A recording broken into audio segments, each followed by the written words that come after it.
Hello dear students, welcome back to our channel NEET universe.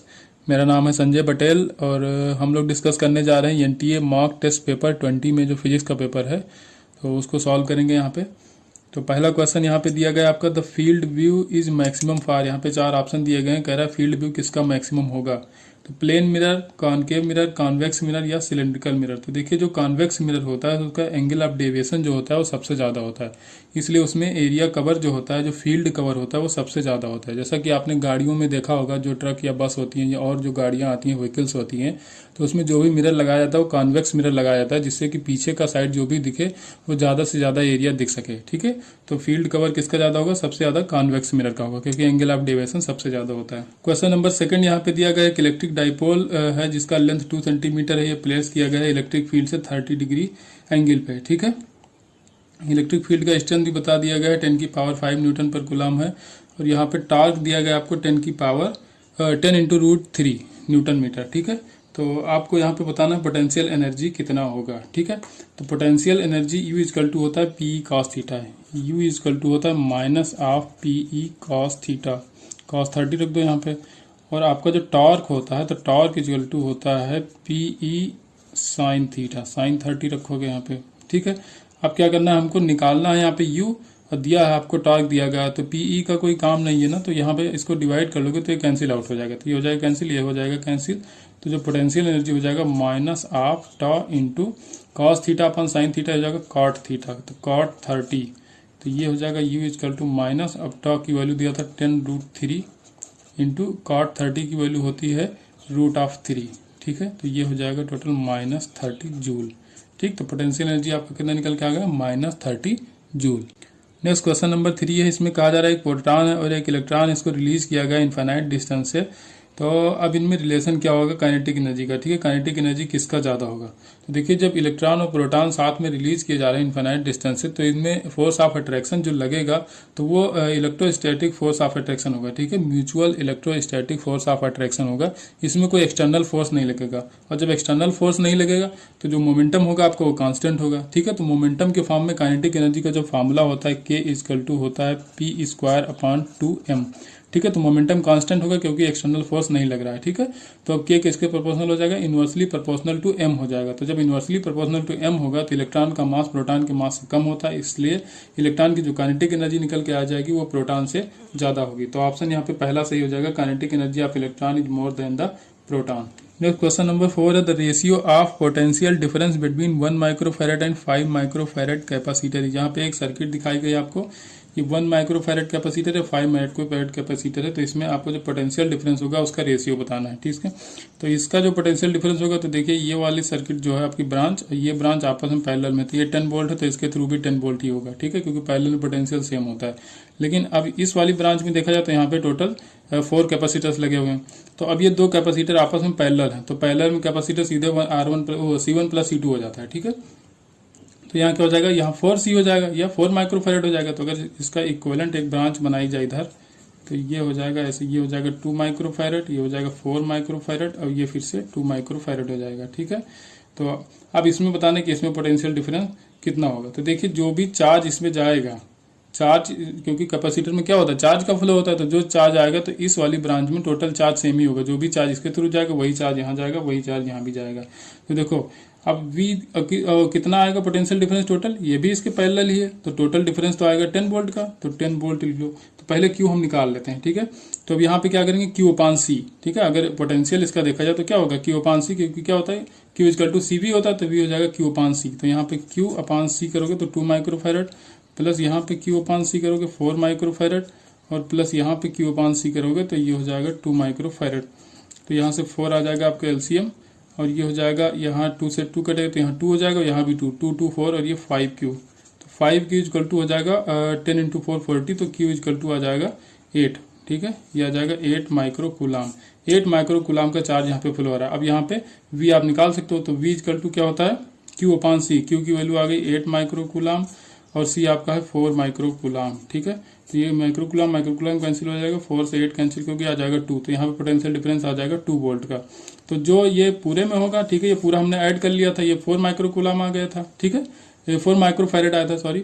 तो जो यहाँ पे पोटेंशियल डिफरेंस होगा वही यहाँ होगा, वन माइक्रोफैरेड का जो कैपेसिटर वहाँ भी उतना ही डिफरेंस होगा वो जितना कि यहाँ पे 3 माइक्रोफैरेड में होगा, क्योंकि दोनों आपस में पैरेलल में है।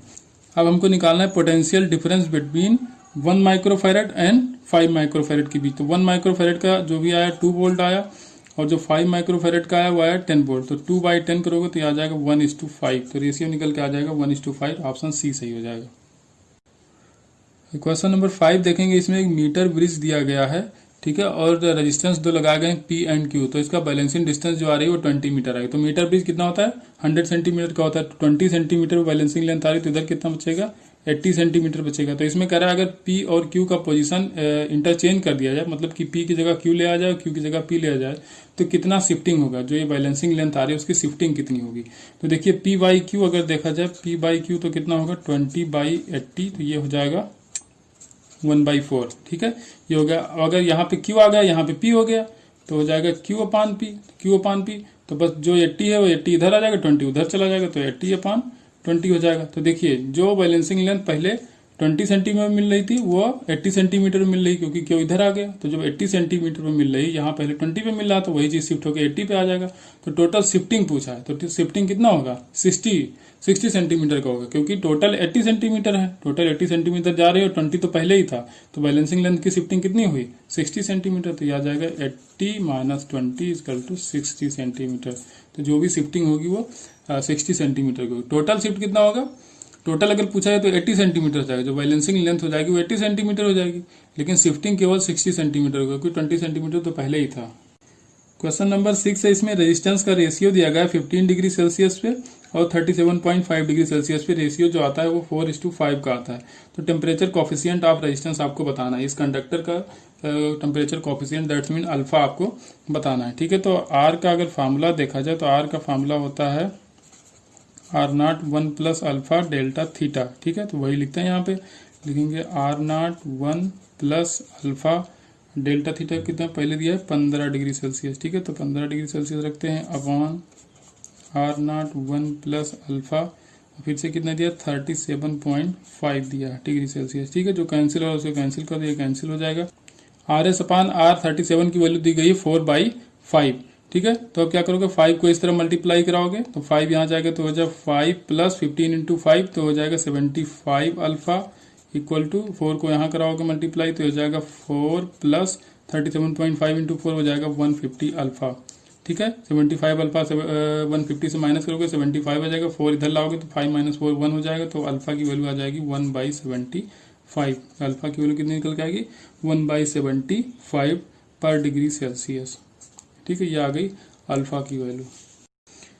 क्वेश्चन दिया गया, इसमें एक इंडक्टर एक रेजिस्टेंस है। तो कह रहा है अगर इंडक्टर के बीच में कोई मटेरियल है जिसको इंसर्ट किया जा रहा है, तो इसमें जो रेजिस्टेंस है इस सर्किट का वो कम हो रहा है या करंट इंक्रीज कर रही है, ठीक है। करंट दिया गया, इसमें करंट इंक्रीज कर रही है, तो उसका नेचर क्या होगा, जो भी मटेरियल इसमें हम इंसर्ट कर रहे हैं उसका नेचर क्या होगा। तो देखिए उसका नेचर होगा डायमैग्नेटिक।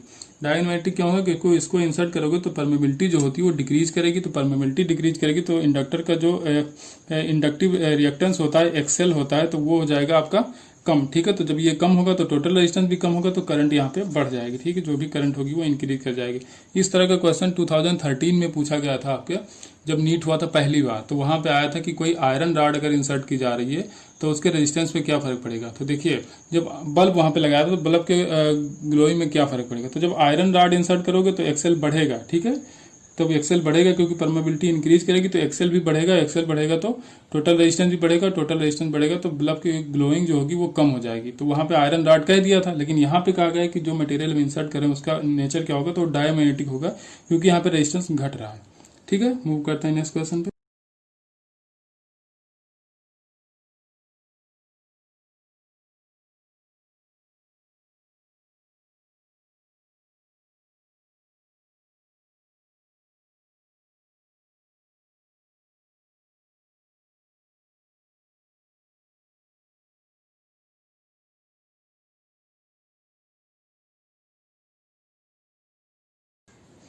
नेक्स्ट क्वेश्चन है, इसमें दिया गया है फ्लक्स 1 मिली वेबर्स दिया गया है, पास हो रहा है किसी स्ट्रिप से जिसका एरिया है 0.02 मीटर स्क्वायर प्लेन से एंगल है उसका 60 degree, direction of uniform magnetic field दिया गया, इसमें द वैल्यू ऑफ बी इसमें पूछा गया, इसमें मैग्नेटिक फील्ड पूछा गया, ठीक है। लेकिन जो भी थीटा दिया गया तो मैग्नेटिक फील्ड से और उस जो भी स्ट्रिप है उसके प्लेन से दिया गया। तो मैंने पिछले क्वेश्चन भी बताया था, जो पिछला पेपर हमने कराया तो वहां भी एक क्वेश्चन ऐसे ही आया था एज इट इज, ठीक है। सेम क्वेश्चन रिपीट है। तो वहां पे जब भी एंगल रखोगे तो देखो फाई का जो फॉर्मूला होता है, तो फाई इक्वल टू होता है वी ए कॉस थीटा। तो वी ए कॉस थीटा, जो कॉस थीटा होता है वी और ए के बीच होता है, ना कि प्लेन के बीच में। जो एरिया वेक्टर होगा उस स्ट्रिप का, उसके बीच और मैग्नेटिक फील्ड के बीच का डायरेक्शन होता है, ठीक है। तो अब यहाँ एंगल आपको जो दिया गया है तो प्लेन से दिया गया, तो आप 90 माइनस 60 कर लोगे तो यहाँ पे 30 डिग्री रखना है, बस इतना ध्यान रखना। तो ये दिया गया 1 मिली वेबर, मतलब 1 इंटू 10 की पावर -3। वी आपसे पूछा गया, एरिया दिया गया 0.02 और cos 30 रखोगे, cos 30 की वैल्यू होती है √3/2। यहाँ से जब v निकालोगे तो आ जाएगा 0.058 टेस्ला, ठीक है। रिपीटेड क्वेश्चन है, ये एनटीए मॉक टेस्ट पेपर में हम पहले करा चुके हैं। क्वेश्चन नंबर 9 है, यहाँ पे दिया गया है consider situation shown in the figure. अब यहाँ पे एक करंट कोई फ्लो कर रही है, ठीक है, ये करंट फ्लो कर रही है। अब एक ये कॉइल ए है, दूसरी कॉइल यहाँ पे वी है, ठीक है। आप कह रहा है कि अगर ये पॉइंट एक्स है, ये पॉइंट वाई है, यहाँ से करंट को इंक्रीज कर रहे हैं हम, ठीक है। करंट अगर इंक्रीज कर रहा है तो जो कॉइल ए और कॉइल बी में इंड्यूस करंट होगी उसका डायरेक्शन क्या होगा, क्लॉकवाइज एंटी क्लॉकवाइज, दोनों में क्लॉकवाइज होगा, दोनों में एंटी क्लॉकवाइज, ये हमको देखना है। तो देखिए अगर यहाँ पे आप करंट बढ़ा रहे हो, ठीक है, यहाँ पे करंट बढ़ाओगे तो इस करंट की वजह से यहाँ जो मैग्नेटिक फील्ड होगा इसके सेंटर पे क्या होगा, क्योंकि फ्लक्स देखना है, टोटल फ्लक्स इसमें जो पास होगा वो देखना है हमको।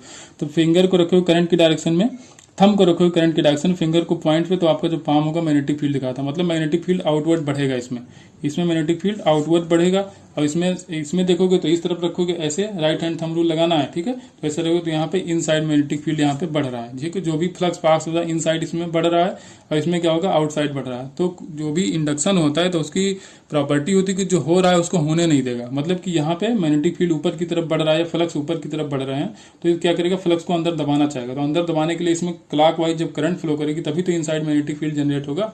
तो कॉइल में यहाँ पे क्लॉकवाइज करंट जनरेट होगी ऐसे, ठीक है। ऐसे करंट जब जनरेट होगी तो इनसाइड मैग्नेटिक फील्ड आएगा आपका, तो इसको बैलेंस करेगा। तो इसमें क्या हो जाएगा, क्लॉकवाइज, जो ए है कॉइल इसमें क्लॉकवाइज करंट आएगा। और बी में अब देखिए इसमें इनसाइड फ्लक्स बढ़ रहा है, तो आपको क्या करना है, आउटसाइड फ्लक्स को निकाल के बाहर फेंकना है। तो बाहर फेंकने के लिए क्या करोगे, एंटी क्लॉकवाइज अगर करंट हो इसमें तो जो थंब होगा ऊपर की तरफ आएगा, मतलब ये फ्लक्स को कम करेगा। तो यहाँ पे क्या हो जाएगा, एंटी क्लॉकवाइज, तो ये हो जाएगा ACW एंटी क्लॉकवाइज, ऑप्शन ये सही हो जाएगा। यहाँ पे इस तरह का क्वेश्चन पूछा गया, शायद 13 में ही आया था, करेक्ट एग्जैक्टली मुझे याद नहीं है, लेकिन ये शायद 13 में ऐसा क्वेश्चन आ चुका है।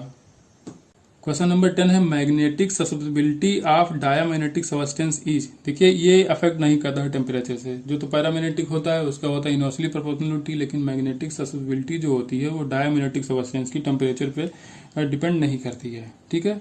ऑप्शन यहाँ पे बी सही हो जाएगा।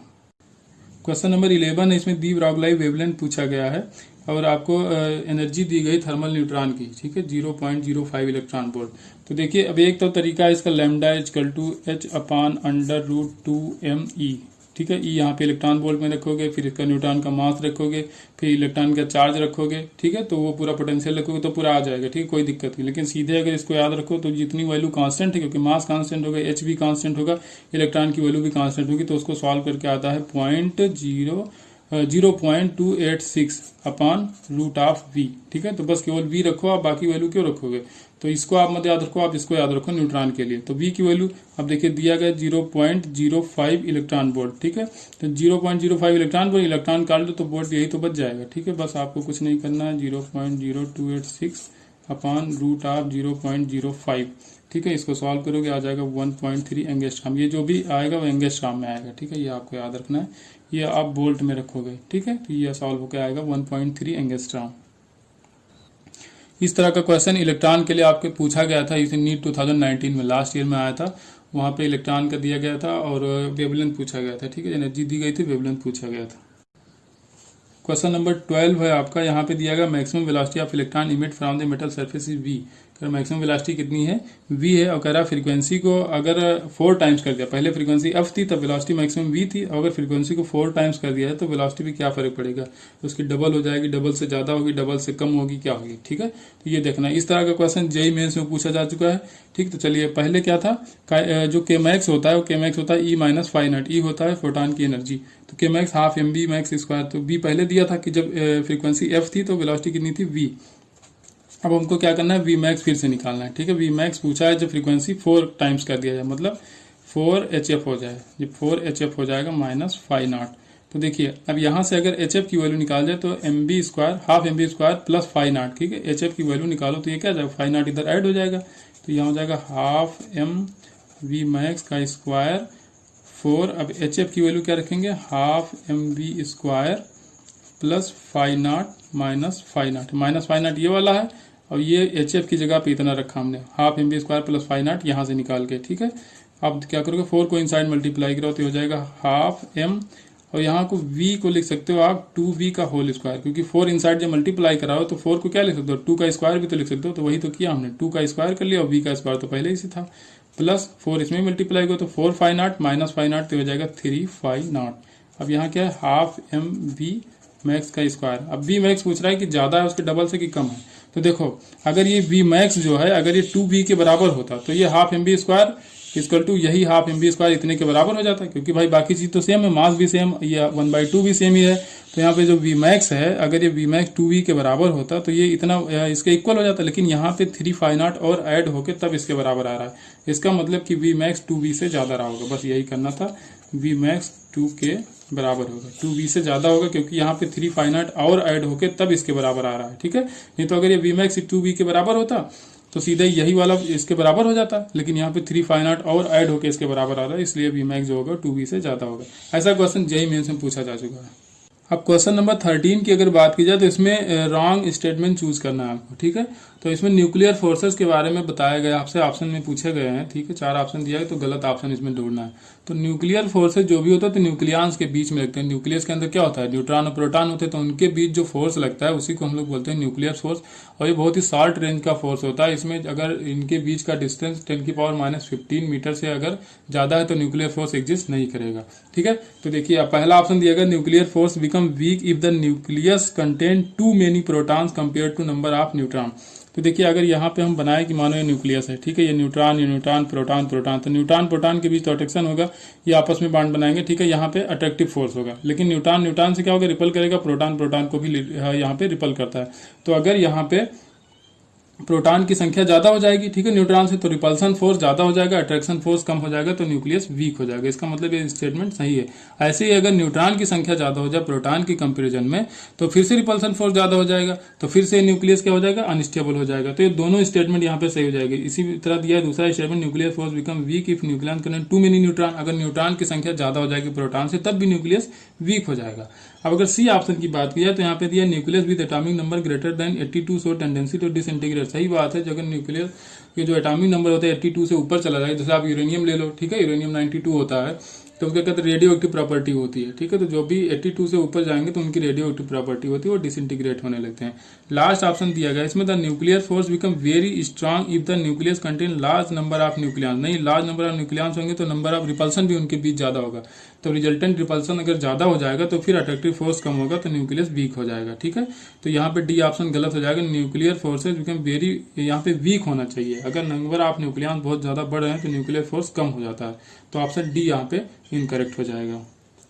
क्वेश्चन नंबर 14 है यहाँ पे, number of nuclei of radioactive substance at time t equal to 0 is 1000। ठीक है, 1000 न्यूक्लियाई t इक्वल टू 0 पे और t इक्वल टू 2 सेकंड पे कितना हो गया, 900 हो गया। The number of nuclei at time t equal to 4 second. आपको 4 सेकंड पे नंबर ऑफ न्यूक्लियाई बताने हैं।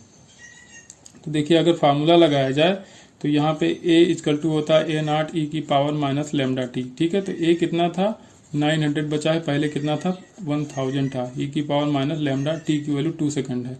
ठीक है, तो ये हो जाएगा 9/10 इक्वल टू e की पावर माइनस लैम्डा 2 या 2 लैम्डा।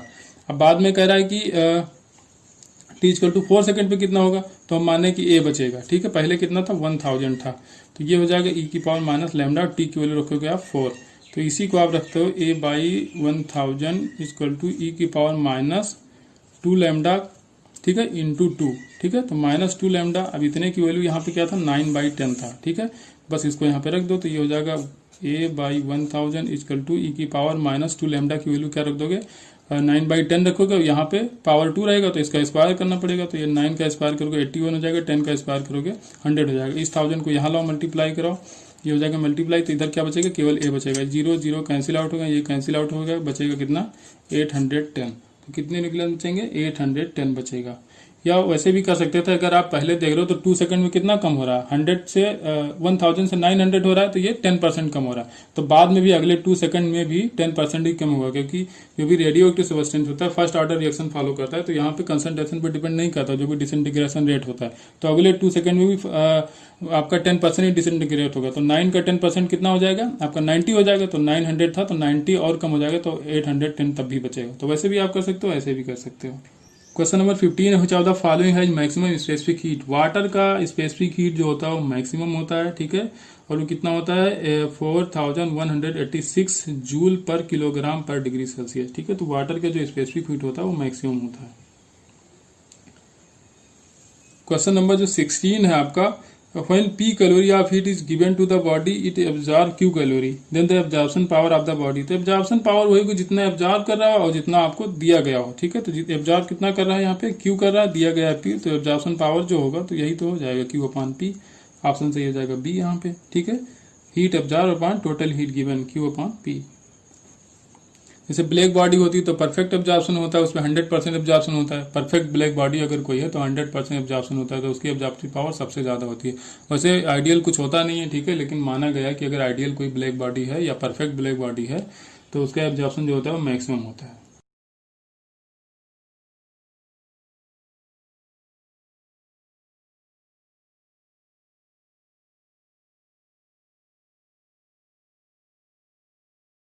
क्वेश्चन नंबर 18 है, अगर एक ग्लास का कोई पीस है जिसको गर्म कर रहे हैं हम लोग हाई टेम्परेचर तक, उसके बाद उसको ठंडा होने के लिए रख देते हैं, तो उसमें क्रैक्स आ जाते हैं, तो इसका रीजन क्या है, ठीक है। प्रोबेबल रीजन आपको बताना है। तो देखिए उसमें रीजन एक ही हो सकता है कि उसकी थर्मल कंडक्टिविटी जो है वो कम होती है। ग्लास की जो थर्मल कंडक्टिविटी होती है वो कम होती है। जैसे हीट आप देते जा रहे हो, ठीक है, तो उसमें एक्सपेंशन होना चाहिए, लेकिन एक्सपेंशन हो ही नहीं रहा है, ठीक है, क्योंकि हीट का जो ट्रांसफर है वो हीट का ट्रांसफर नहीं हो जाता, क्योंकि वो कंडक्टिविटी उसको काफी कम होती है, ठीक है। तो कंडक्शन वो फास्ट करा नहीं पाता और लगातार उसको टेम्परेचर देते जा रहे हो, ठीक है, तो क्या होगा, फिर वो टूट ही तो जाएगा, क्योंकि एक्स्ट्रा एक्सपेंड कर जाएगा ना। तो एक्सपेंशन जब ज्यादा हो जाएगा एक ही पॉइंट पे जब गर्म होता रहेगा तो वो टूट जाएगा, ठीक है। थर्मल कंडक्टिविटी कम होने की वजह से ग्लास ब्रेक कर जाता है। क्वेश्चन नंबर 19 है, यहाँ पे वेलोसिटी दिया गया है, केरोसिन ऑयल जो हॉरिजॉन्टल पाइप में फ्लो कर रहा है उसकी वेलोसिटी है 5 मीटर पर सेकंड और जी की वैल्यू दिया गया है 10 मीटर पर सेकंड स्क्वायर। आपको वेलोसिटी हेड बताना है, ठीक है। तो बर्नौली जो थ्योरम होता है उसका जो इक्वेशन होता है P + ½ ρv² + ρgs, ठीक है। ये प्रेशर एनर्जी होती है, ये काइनेटिक एनर्जी होती है और ये हाइट पे जो एनर्जी होती है। तो ये देखिए अगर इसको ρg से डिवाइड कर दिया जाए, इस पूरे टर्म को ρg से अगर डिवाइड किया है तो यहाँ पे ρg आ जाएगा, यहाँ पे भी ρg आ जाएगा और यहाँ पे भी ρg से डिवाइड करेंगे तो जो ये टर्म निकल के आ जाएगा इसको प्रेशर हेड बोलेंगे, इसको वेलोसिटी हेड बोलेंगे, इसको एलिवेशन हेड बोलते हैं, ठीक है। तो आपसे पूछा गया वेलोसिटी हेड, तो वेलोसिटी अगर ρg से इसको डिवाइड करोगे तो क्या बचेगा, रो कैंसिल आउट हो जाएगा, ऊपर बचेगा ½ v², नीचे बचेगा g, तो ये हो जाएगा ½ v²/g। बस वैल्यू रख दो इसमें, ½ v², v की वैल्यू दिया 5 का स्क्वायर करोगे 25 आ जाएगा, g की वैल्यू होती है 10, ठीक है। इसको सॉल्व करो 1.25 मीटर आ जाएगा। तो जो भी वेलोसिटी हेड आएगा वो आ जाएगा 1.25 मीटर, मीटर पर सेकंड मत लगाना, ठीक है, मीटर आएगा।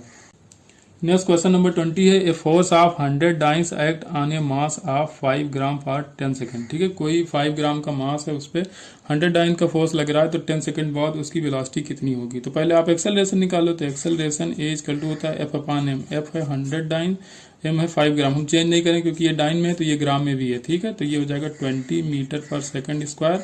अब यहाँ से वेलोसिटी आपको निकालनी, वेलोसिटी होता है u + at, ठीक है। v = u + at, initial velocity आपकी 0 थी, बस क्या करना है, ए की वैल्यू आपने निकाल लिया 20 सेंटीमीटर पर सेकंड स्क्वायर होगा, इंटू टी आपको दिया गया 10 सेकंड, तो ये हो जाएगा 200 सेंटीमीटर पर सेकंड, ठीक है। ऑप्शन सी सही हो जाएगा यहाँ पे। नेक्स्ट क्वेश्चन दिया गया है, किसी ऑब्जेक्ट का टेम्परेचर जो है वो 140 डिग्री फ़ारेनहाइट है, तो इसका टेम्परेचर आपको सेंटीग्रेड में बताना है। तो सेंटीग्रेड में बताने के C/5 इक्वल टू F-32/9 ये करना है आपको, बस कुछ नहीं करना, C निकालना है आपको। 5 को इस तरफ ले आओ तो 5 यहाँ के मल्टीप्लाई हो जाएगा, ये 5 यहाँ से कैंसिल हो जाएगा, ये F की वैल्यू रख दो आप ना, F की वैल्यू दिया 140, तो ये रखो 140 और माइनस 32/9 इंटू 5, ठीक है। 140 माइनस 32 क्या हो जाएगा, 108 हो जाएगा। 108 को 9 से डिवाइड करोगे अगर 12 और 12 इंटू 5 करोगे तो आ जाएगा 60। कितना आ गया, 60 सेंटीग्रेड।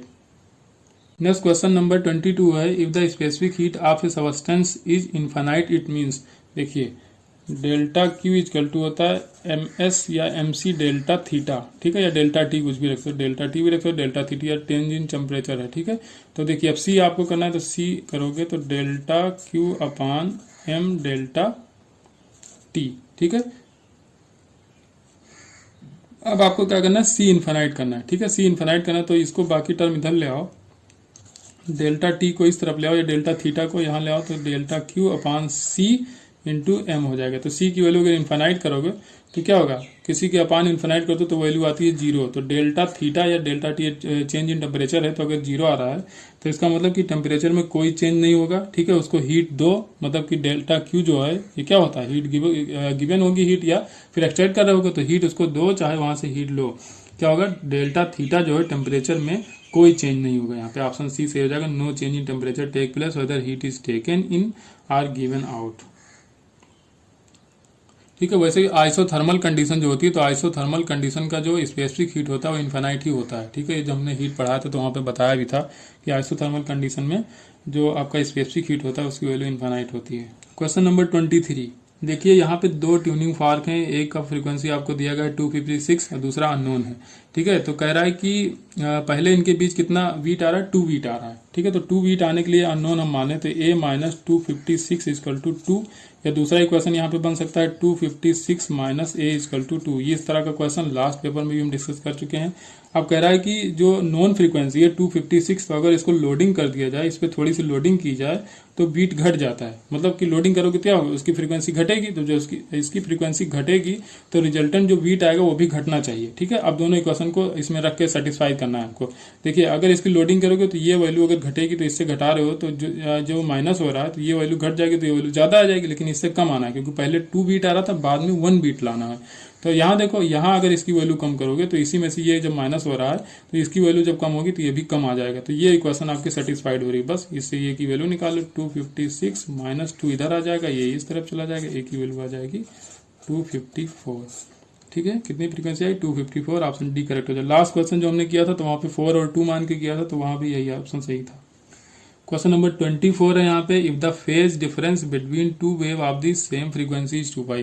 फेज डिफरेंस यहाँ पे कहा गया है कि 2 पाई है, तो एम्पलीट्यूड का कितना होगा, ठीक है। रिजल्टेंट एम्पलीट्यूड जो होगा वो कितना होगा, तो एम्पलीट्यूड का फॉर्मूला जो होता है वो होता है A1 square plus A2 square plus 2A1A2 cos phi, ठीक है। अब cos फाई की वैल्यू मैक्सिमम हो जाए, क्योंकि 2 पाई क्या होगा, 2 पाई की वैल्यू 1 हो जाएगी, cos 2 पाई की वैल्यू 1 हो जाएगी।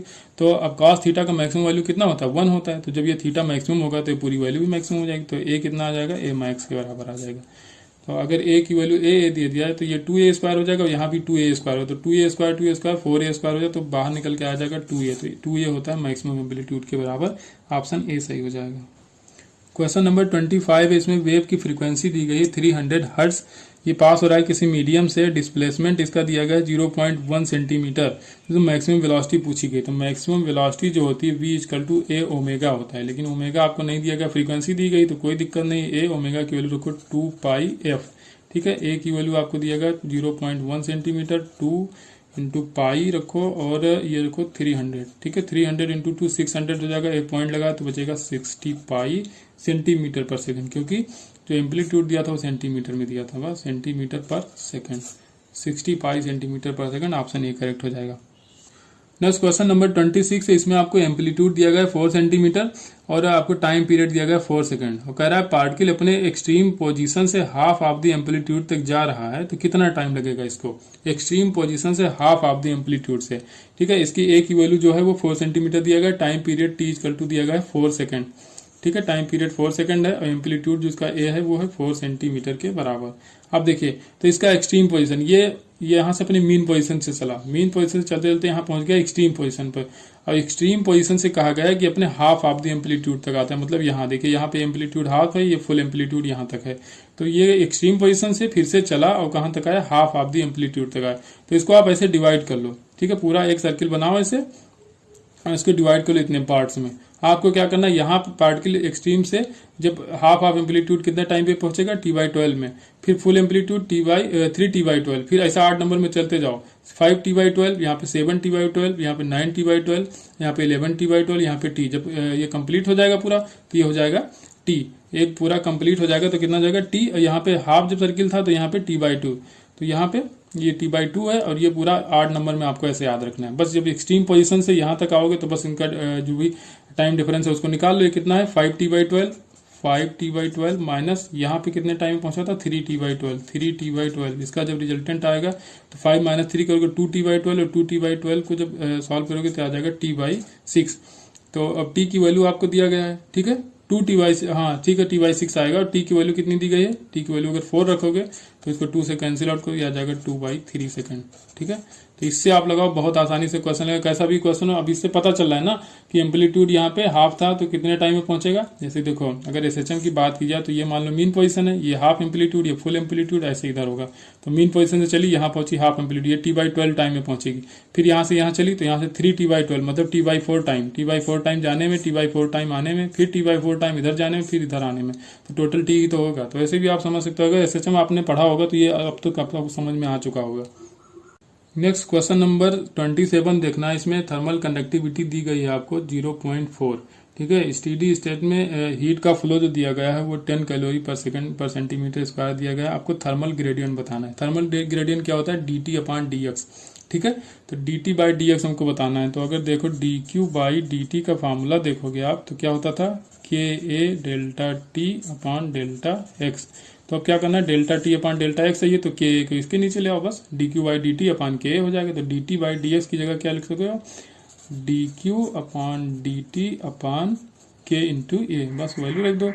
dq/dt की वैल्यू आपको 10 कैलोरी पर सेकंड पर सेंटीमीटर स्क्वायर दिया है, अपॉन K की वैल्यू दिया है 0.4, A की वैल्यू पर यूनिट एरिया दिया तो A की वैल्यू 1 रख लोगे, ठीक है। तो ये आ जाएगा, ये पॉइंट हटाओगे ऊपर 0 जाएगा तो हो जाएगा 100/4 मतलब 25 डिग्री सेल्सियस पर सेंटीमीटर, ठीक है। ये आ जाएगा आपका टेम्परेचर ग्रेडियंट या थर्मल ग्रेडियंट।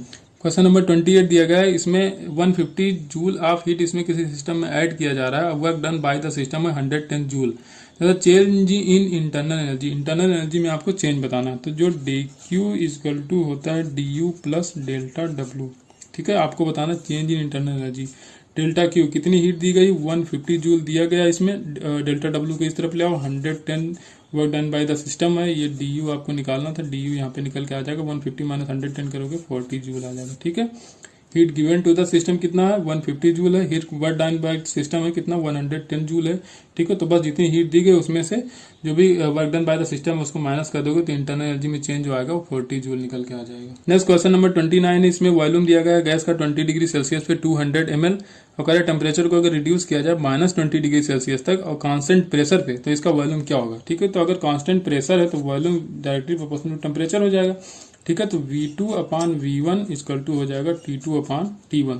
आपको निकालना है V2, ठीक है। तो V2 इक्वल टू हो जाएगा T2। अब T2 -20 डिग्री सेल्सियस इसको 273 में ऐड करोगे केल्विन में चेंज करने के तो आ जाएगा 253 T1 20 डिग्री सेल्सियस तो ये 293 हो जाएगा। इंटू V1 कितना था, 200 ml था, ठीक है। बस सॉल्व करो इसको, 172.6 ml आके जाएगा, ठीक है। 172 है यहाँ पे, ठीक है, 172.6 ml। क्वेश्चन नंबर 30 इसमें कहा गया है कि apparent coefficient of expansion of liquid अगर कॉपर के बर्तन में गर्म किया जा रहा है तो C है, अगर उसी लिक्विड को सिल्वर के बर्तन में गर्म किया जा रहा है तो उसका जो भी एपरेंट कोफिशिएंट ऑफ एक्सपेंशन है वो S है। तो इसमें A को दिया गया है कि linear coefficient of expansion of copper है, तो linear coefficient of expansion of silver क्या होगा, ठीक है। कोई सिल्वर का एक बर्तन है, एक कॉपर का बर्तन, किसी लिक्विड को इसमें गर्म किया जा रहा है तो एपरेंट एक्सपेंशन आपको बताना है, ठीक है। एपरेंट एक्सपेंशन दिया गया, लीनियर एक्सपेंशन आपसे पूछा गया है, ठीक है।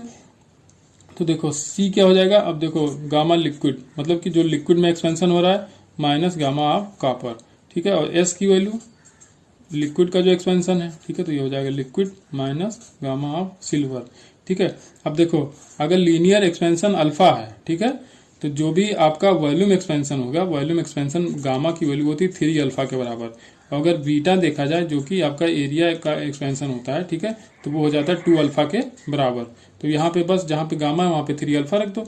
तो यहाँ पे क्या करोगे, C/S करोगे, ठीक है, इक्वल टू यहाँ पे गामा लिक्विड को ऐसे रहने दो, दोनों में सेम रहेगा, माइनस ये हो जाएगा 3 और अल्फा। अल्फा कितना दिया है, ए दिया गया है, ठीक है। ए क्या है, लीनियर कोफिशिएंट ऑफ एक्सपेंशन है कॉपर का, तो ये -3 हो जाएगा। अपान करोगे यहाँ पे गामा लिक्विड माइनस इसका आपको निकालना है, ठीक है। तो ये करो 3, कुछ भी मान लो, ए डैश मान लो या ए एस मान लो, लीनियर एक्सपेंशन ऑफ सिल्वर का, ठीक है।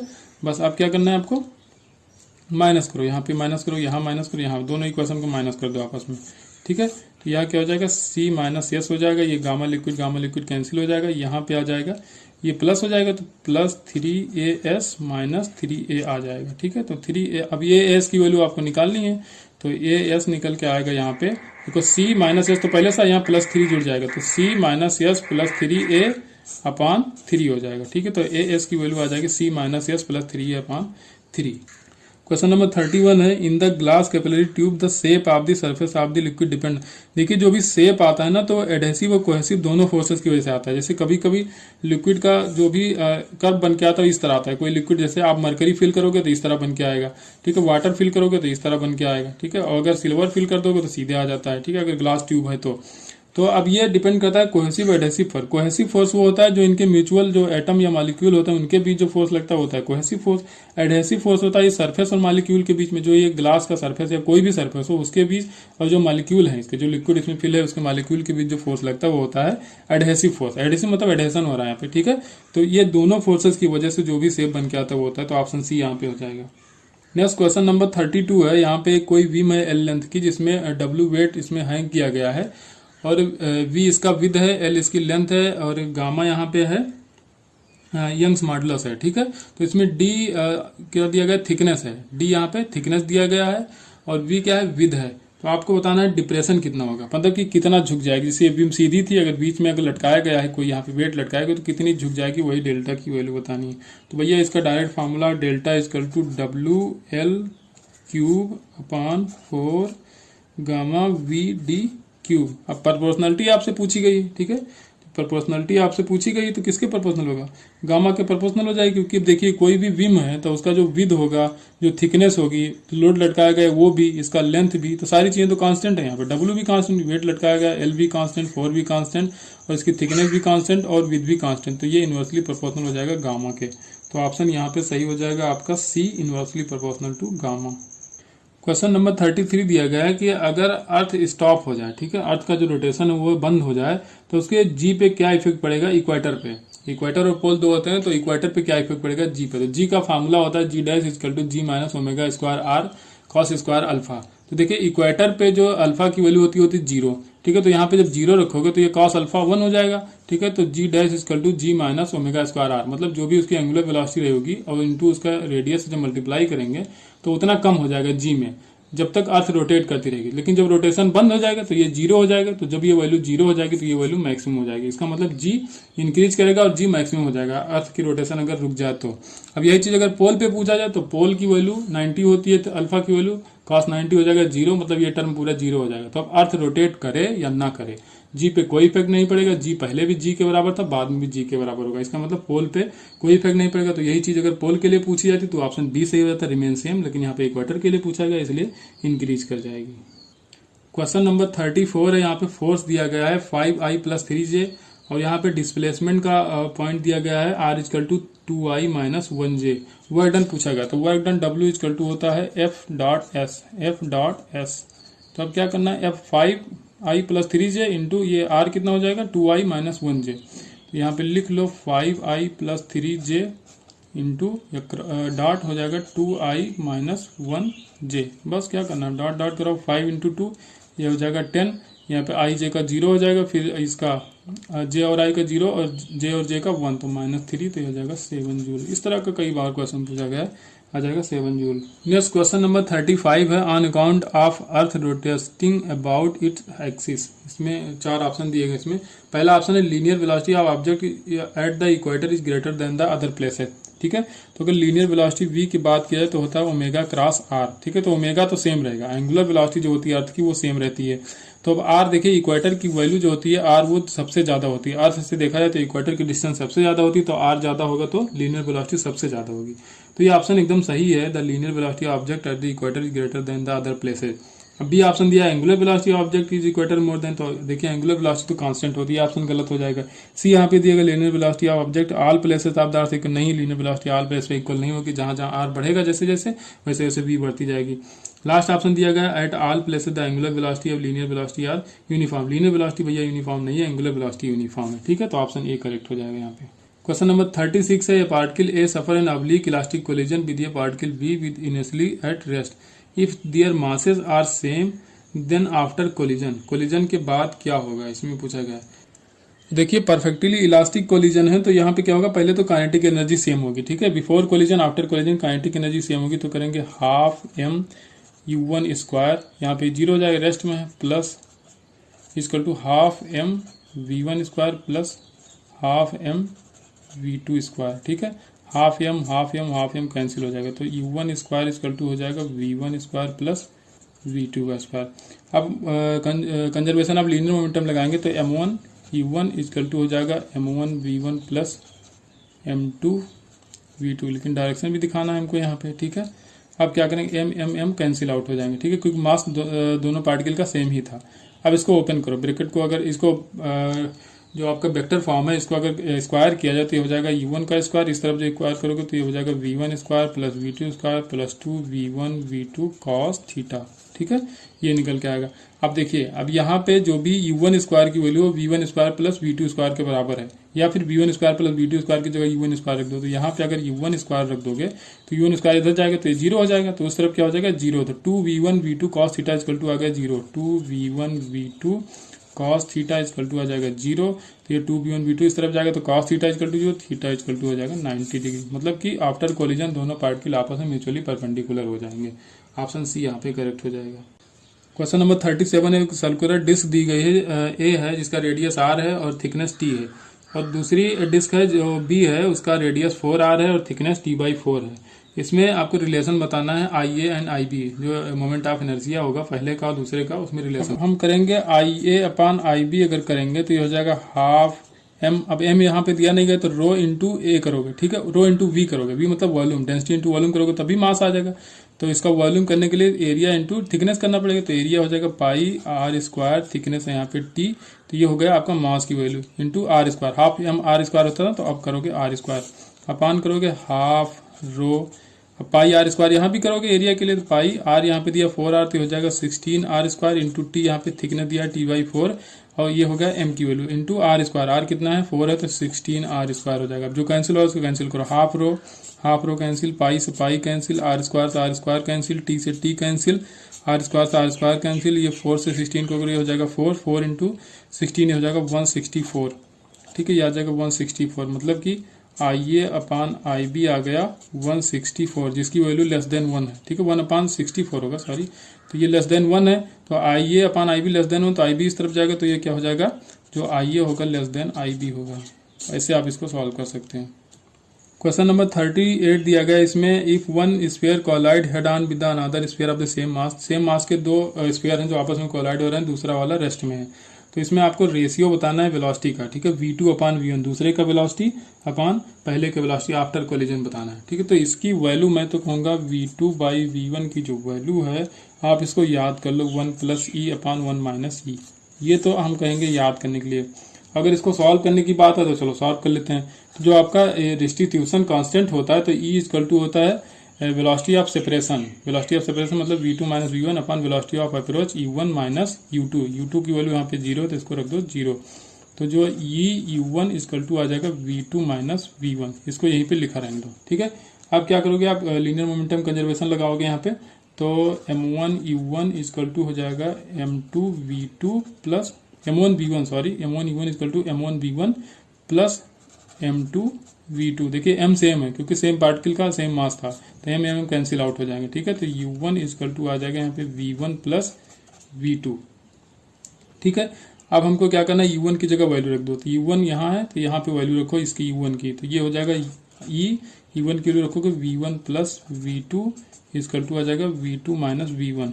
अब v1 को एक तरफ रखो, v2 को एक तरफ रखो, तो e1 v1 आ जाएगा, अपन इस तरफ v1 लाओगे तो ये प्लस v1 हो जाएगा, ठीक है, v1 होगा सॉरी।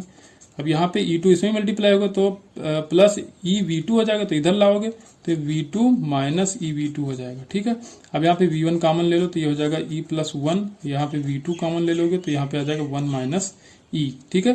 अब v2 बाई v1 आपसे पूछा गया, तो v2 बाई v1 जब करोगे तो ये v2 इधर रखो, v1 इधर लो, तो ऊपर क्या बच जाएगा e प्लस 1, नीचे हो जाएगा 1 minus e, 1 plus e upon 1 minus e।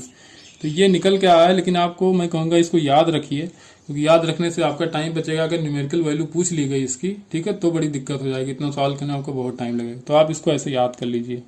Question number 39 है, इसमें एक ट्यूब दिखाया गया है जो एक क्वार्टर है सर्किल का, ठीक है, उस फॉर्म में ट्यूब दिखाया गया है। अब यहाँ पे कोई पार्टिकल रखा हुआ है, तो इस पार्टिकल को अगर रिलीज किया जा रहा है, तो अब इसमें ऑप्शन में पूछा जा रहा है कि अगर इसको यहाँ से छोड़ा जाएगा तो या क्या इसी सरफेस, जो इन साइड वाला सरफेस इसी सरफेस के सहारे नीचे आएगा, या फिर ऊपर वाले सरफेस में टकराएगा, बीच में आएगा। और जो भी इसका एरिया है, जो इसका सरफेस एरिया है, वो इसके क्रॉस सेक्शनल एरिया से थोड़ा सा कम है, मतलब इसमें मूव कर सकता है फ्रीली आराम से, ठीक है। और ये वाला जो सरफेस आपका स्मूथ है, ठीक है, इसमें कोई फ्रिक्शन नहीं है। तो अब देखिए यहाँ से जब ये पार्टिकल गिरेगा तो पहले तो इसकी वेलोसिटी कम रहेगी, ठीक है, तो वेलोसिटी जब कम रहेगी तो इसके सहारे चिपका रहेगा, लेकिन जैसे जैसे इसकी वेलोसिटी नीचे आएगी तो बढ़ती जाएगी, तो जब बढ़ेगी तो सेंट्रीफ्यूगल फोर्स बढ़ेगा, तो जब सेंट्रीफ्यूगल फोर्स बढ़ेगा तो ये बाहर की तरफ भागना चाहेगा, तो थोड़ी दूर तो ये नीचे आएगा, उसके बाद ये बाहर चला जाएगा, बाहर वाली सरफेस पे टकरा के उसके सहारे तक नीचे आएगा, ठीक है। जब सेंट्रीफ्यूगल फोर्स बढ़ेगा, सेंट्रीफ्यूगल फोर्स कब बढ़ेगा, जब इसकी वेलोसिटी बढ़ेगी, वेलोसिटी कब बढ़ेगी, जब ये नीचे की तरफ आएगा। तो ऑप्शन सी यहाँ पे सही हो जाएगा, initially with the contact with the inner wall and later with the outer wall. बाद में क्या होगा, जब सेंट्रीफ्यूगल फोर्स बढ़ेगा तो ये बाहर की तरफ चलेगा। कोई भी पार्टिकल जब सर्कुलर पाथ में मूव कर रहा है तो उसकी टेंडेंसी क्या होती है, बाहर की तरफ जाने की। वो तो अलग बात होती है कि सेंट्रीपिटल फोर्स उसको अंदर की तरफ लेके आता है, टेंशन होता है वो अंदर की तरफ लेके आता है अगर किसी थ्रेड में मूव कर रहा है तो। क्वेश्चन नंबर 40 है, यहाँ पे 2 स्फीयर हैं, इसका रेडियस सेम है, एक हॉलो स्फीयर है और एक सॉलिड स्फीयर है। अगर इसमें टेम्परेचर चेंज किया जा रहा है, इसका टेम्परेचर बढ़ाया जा रहा है 20 degree Celsius to 100 degree Celsius, तो कह रहा है एक्सपेंशन कितना होगा इसमें, दोनों में सेम होगा कि सॉलिड में ज्यादा होगा, हॉलो में ज्यादा होगा, किस में ज्यादा होगा, किस में कम होगा, ये 4 ऑप्शन अदल बदल के दिया गया आपको, ठीक है। तो देखिए जो भी वॉल्यूम में एक्सपेंशन होता है v dash equal to v1 plus gamma delta T, ये कोफिशिएंट ऑफ वॉल्यूम एक्सपेंशन का कोफिशिएंट है गामा, ठीक है। तो देखिए ये सिर्फ और सिर्फ टेम्परेचर डिफरेंस पे डिपेंड कर रहा है, ठीक है, टेम्परेचर डिफरेंस पे डिपेंड कर रहा है, इसमें मास पे डिपेंड नहीं कर रहा। तो मास पे जब डिपेंड नहीं करे तो फिर वो हॉलो हो या फिर सॉलिड हो, उससे कोई मतलब नहीं है, ठीक है, हॉलो हो या सॉलिड हो, बस उसके साइज पे डिपेंड कर रहा है। देखिए वॉल्यूम पहले लिखा हुआ, तो साइज पे डिपेंड करेगा, तो साइज तो दोनों का सेम ही होगा, चाहे हॉलो हो चाहे सॉलिड हो। जैसे ये हॉलो है और ये सॉलिड, तो इसको अंदर की तरफ भर दिया गया तो ये सॉलिड हो गया, लेकिन साइज तो दोनों का सेम ही है। तो ये सिर्फ और सिर्फ साइज पे डिपेंड कर रहा है, जो भी वॉल्यूम एक्सपेंशन होता है, तो दोनों में एक्सपेंशन सेम होगा। ऑप्शन ए करेक्ट हो जाएगा यहाँ पे। क्वेश्चन नंबर 41 है, इसमें कहा गया एक टीवी टावर है जिसकी हाइट है 100 मीटर, ठीक है। How much population is covered by this tower, ठीक है, जो ये टावर इससे कितनी पॉपुलेशन कवर्ड की जाती है, जो टीवी की ब्रॉडकास्ट होती है। तो अगर एवरेज पॉपुलेशन डेंसिटी उस एरिया की 1000 पर किलोमीटर स्क्वायर है, ठीक है, यहाँ पे कहा गया। तो हम मान लेते हैं कि n पॉपुलेशन को ये कवर करेगा, ठीक है, n नंबर ऑफ पॉपुलेशन को कवर करेगा। अब जो कि d होता है, मतलब अगर यहाँ पे टावर लगा है तो इसके चारों तरफ कवर करेगा, ठीक है, ये टावर है तो अपने चारों तरफ कवर करेगा, तो जो डिस्टेंस है डायमीटर जो कवर करेगा वो d करेगा। तो इसकी वैल्यू होती है, ये आपको याद करना है, 2r इंटू एच होती है, ठीक है, एच होता है टावर का हाइट, r होती है यहाँ पे रेडियस ऑफ अर्थ, तो ये होता है d की वैल्यू। अगर पॉपुलेशन डेंसिटी की बात की जाए तो एरिया जो भी होगा इंटू डेंसिटी पहले से दिया गया था, ठीक है, डेंसिटी यहाँ पे दिया गया, तो नंबर ऑफ पॉपुलेशन देखे जाए, नंबर ऑफ पीपल्स देखे जाए, तो n इक्वल टू क्या हो जाएगा, एरिया इंटू सिग्मा जो दिया गया था आपको। तो एरिया कितना हो जाएगा, पाई आर स्क्वायर, आर कितना, यही d, क्योंकि इस एरिया में फैला हुआ है ना, ये पूरी जनसंख्या जो भी इस एरिया में फैली हुई है, तो पाई d स्क्वायर करोगे और इंटू क्या करोगे, सिग्मा, सिग्मा जो कि आपको दिया गया है 1000 पर किलोमीटर स्क्वायर। तो अब देखिए यहाँ पे क्या करोगे आप, अब d की वैल्यू रख दो, तो d की वैल्यू रखोगे तो ये हो जाएगा 2rh, d स्क्वायर है ना यहाँ पे, तो 2rh हो जाएगा, 2rh पाई सिग्मा, ठीक है, 2 रखो, r की वैल्यू है 6400 किलोमीटर, h है 100 मीटर है तो उसको 0.1 किलोमीटर लिख दो, ठीक है, इंटू पाई की वैल्यू 3.14, सिग्मा की वैल्यू 1000 या 10 की पावर 3, ठीक है। बस इसको सॉल्व करा जाएगा 4 इंटू 10 की पावर 6। क्वेश्चन नंबर 42 है। इसमें कह रहा है विंड फ्लो हो रही है नॉर्थ टू ईस्ट डायरेक्शन में। ठीक है, वी वेलोसिटी से कोई विंड फ्लो हो रही है नॉर्थ टू ईस्ट डायरेक्शन में, और कोई आदमी है जो स्टार्ट करता है अपनी रनिंग साउथ डायरेक्शन में। ठीक है, नॉर्थ डायरेक्शन में, सॉरी नॉर्थ डायरेक्शन में अपनी रनिंग शुरू करता है एक्सेलरेशन ए से। तो कह रहा है वो टाइम बताओ जब इस आदमी को फील होगा कि हवा केवल और केवल ईस्ट डायरेक्शन में चले, मतलब केवल पूरब की डायरेक्शन में चले। देखो ये होगी आपकी विंड की वेलोसिटी जो कि नॉर्थ ईस्ट डायरेक्शन में, नॉर्थ ईस्ट डायरेक्शन में विंड की वेलोसिटी होगी। इसकी कंपोनेंट कर लो तो ये हो जाएगा वी साइन थीटा की डायरेक्शन में, ईस्ट डायरेक्शन में हो जाएगा, वी कॉस थीटा जो होगा वो हो जाएगा आपका नॉर्थ की डायरेक्शन में। ठीक है, क्योंकि कहा गया थीटा एंगल ये है, पूरा थीटा हमने इसको मान लिया, और क्या था नॉर्थ ईस्ट बताया गया ना, इसमें नॉर्थ ईस्ट बताया गया तो हमने मान लिया कि एंगल ये थीटा है। तो मान लो बीचों बीच में हवा चल रही है, एकदम बीचों बीच में चल रही है नॉर्थ ईस्ट, तो ये हो जाएगा 45 डिग्री। ठीक है, तो ये भी हो जाएगा 45। अब हमको क्या करना है, अगर जो रिलेटिव वेलोसिटी इस मैन की होगी और रिलेटिव वेलोसिटी इस साइड में जो एन या नॉर्थ साइड में जो भी है नॉर्थ डायरेक्शन में वो वी कॉस थीटा, तो उसकी बराबर हो जाए तो आदमी को क्या लगेगा कि सिर्फ हवा कहाँ चल रही है, पूरब की दिशा में चल रही है। क्योंकि जो आदमी की जो जिस मैन की जो रिलेटिव वेलोसिटी होगी इसके कंपेरिजन में जो इसका कंपोनेंट है नॉर्थ की तरफ वो सेम हो जाए, तो इसको सिर्फ और सिर्फ दिखेगा कि हवा कहाँ जा रही है, फील होगा कि हवा सिर्फ और सिर्फ पूरब की डायरेक्शन में जा रही है। तो बस दोनों की जो भी वेलोसिटी है उसको सेम कर दो। तो यहाँ पे वी कॉस थीटा, कॉस 45 की वैल्यू हो जाएगी √2, तो वी कॉस 45 की वैल्यू वी बाई √2। अब यहाँ पे करोगे, अब आदमी की वेलोसिटी कितनी हो जाएगी, तो v equal to u plus AT करना है आपको। यू 0 है क्योंकि इनिशियल से शुरू करता है। ठीक है, स्टार्टिंग करता है रनिंग, तो ये क्या होता है स्टार्टिंग में रेस्ट पे रहा होगा, तो वी इक्वल टू AT यहाँ पे करना है। अब यहाँ पे क्या करोगे, यहाँ पे इसकी velocity v equal to AT, तो यहाँ पे रखो A और T। अब आपको निकालना है टाइम, तो टाइम हो जाएगा v/a√2। ठीक है, ये आ जाएगा आपका टाइम निकल के v/a√2। टाइम के बाद इसको लगेगा कि हवा जो है वो सिर्फ और सिर्फ पूरब दिशा में चल रही है। नेक्स्ट क्वेश्चन नंबर 43 देखना है। At a time t second a particle of mass 3 kg है जो पोजीशन वेक्टर, इसमें पोजीशन वेक्टर दिखाया गया है 3ti-4 cos t j metre, mass दिया गया 3 kg। आपसे पूछा गया इम्पल्स बताना है आपको, t इक्वल टू 0, t कहाँ है 0 और π/2 के बीच में है। ठीक है, इसमें आपको इम्पल्स बताना है। तो देखिए इम्पल्स जो भी होता है I इक्वल टू होता है f ऑफ t। ठीक है, f into T F dot T होता है। ठीक है, इम्पल्स तो पहले आप f निकालो, तो f के पोजीशन वेक्टर को अगर डिफरेंशिएट करोगे तो ये वेलोसिटी देगा, फिर से डिफरेंशिएट करोगे तो एक्सेलरेशन दे देगा, तो वहां से हम फोर्स निकालेंगे। तो पहले एक बार डिफरेंशिएट करेंगे इसको dr/dt करेंगे, तो ये हो जाएगा 3i माइनस, अब cos थीटा का क्या होता है माइनस साइन थीटा होता है। ठीक है, तो माइनस माइनस प्लस होगा तो 4 sin t इंटू जे हो जाएगा। ठीक है, फिर से इसको डिफरेंशिएट करो एक बार, तो ये क्या आ जाएगा, ये फिर से दोबारा एक्सेलरेशन दे देगा, तो फिर से करोगे तो यहाँ पे t नहीं है कांस्टेंट हो गया, तो ये हो जाएगा 0 और प्लस साइन थीटा का cos थीटा हो जाएगा, तो ये हो जाएगा 4 cos t इंटू जे। एक्सेलरेशन कहाँ लग रहा है, जे डायरेक्शन लग रहा है, 4 cos t के बराबर। अगर फोर्स की बात करें तो फोर्स होता है F बराबर m इंटू ए। m कितना है 3 है, a कितना आ गया, ये 4 cos थीटा t हो गया। ठीक है, तो 4 इंटू 3 हो जाएगा 12 cos t इंटू जे डायरेक्शन में। अब हमको क्या करना है, अब हमको चाहिए इम्पल्स I चाहिए, तो I होता है f इंटू डी टी। ठीक है, f इंटू डी टी आपको करना है। तो कहाँ से कहाँ तक, 0 से π/2 के बीच में इसकी लिमिट लगा दो, तो ये हो गया। तो इम्पल्स हो जाएगा आपका f की वैल्यू रखोगे 12 cos t j into D T आपको करना है। बस कहाँ से कहाँ तक, 0 से π/2 तक। तो क्या करना है, ये cos का हो जाएगा साइन थीटा, तो हो जाएगा साइन t, कहाँ से 0 से π/2, π/2 रखोगे साइन का कितना हो जाएगा 1, तो ये सीधा आ जाएगा 12, किस डायरेक्शन में, जे डायरेक्शन में। 0 रखोगे तो साइन 0 0 हो जाएगा, तो -0 कोई मतलब नहीं, तो इम्पल्स सीधा आ जाएगा 12। ठीक है, इसको यूनिट लिखना था तो 12 न्यूटन पर सेकंड होता है। ठीक है, न्यूटन सेकंड होता है, पर सेकंड नहीं होता।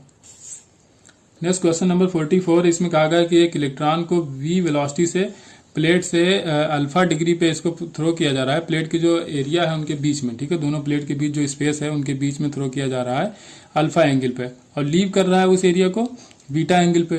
तो आपसे इसमें पूछा गया है कि जो भी काइनेटिक एनर्जी होगा उसका रेशियो क्या होगा। ठीक है, ratio of kinetic energy of entering of the capacitor and the leaving, जब इंटर कर रहा है तब रेशियो ऑफ काइनेटिक एनर्जी कितना होगा, और जब बाहर जा रहा है तो उसका। ठीक है, तो रेशियो बताना है आपको।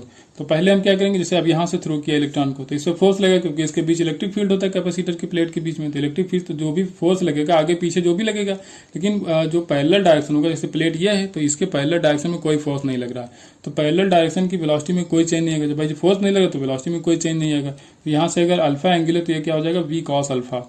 तो पैरेलल वाली वेलोसिटी हम इक्वल कर दे रहे हैं दोनों की, तो हो जाएगा v cos alpha equal to v cos beta, ये V1 कर लो, ये हो जाएगी V2।